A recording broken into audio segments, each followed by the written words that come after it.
Aadaa kana. Eenyu siin jaalati? Bayaan abdiin naan jaan abdiin makatabeeti. Eessa magaalaan ta'e? Magaalaa Soqaati.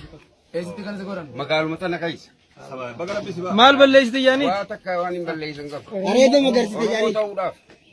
Oromoo ta'uudhaaf. Areeda fa'aa Ma magarsite. areeda kan magarsite jaanii. Baga arabaate akka waan of tuqnu Kanaanii garaa gubaa. Garaa gubaa. Garaan akka gubachuu jira. Anis akkanumaan garaa guba jeetiin. Kuni madaa'ee barni dandamata malee ilaalu. Qillatti madaa'aa. funyoodhaan siidhanii funyoo akkanatti torba. Nam sadii. Nam sadii.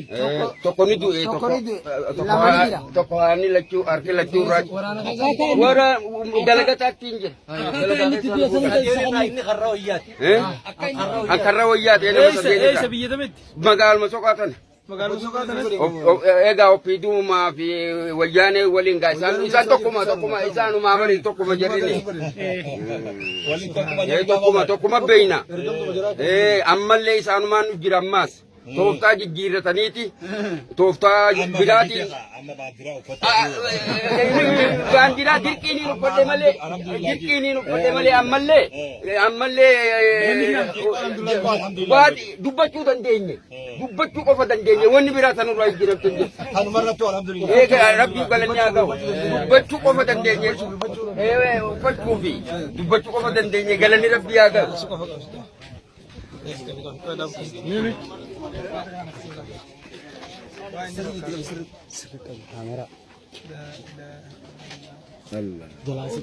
Wallahi jireenya isaa guutuu kafalu qabu silaa gumaan bilisummaadha. Dhalama kun lafeen akkamatti. Irraa fattuqee barbaade. Fattuqee irraa bu'ee. Bara harka duuba hidhaniiti akkanatti miila asirra ol deebisanii. Miilli maddooyne ammallee na dhukkuba garuu.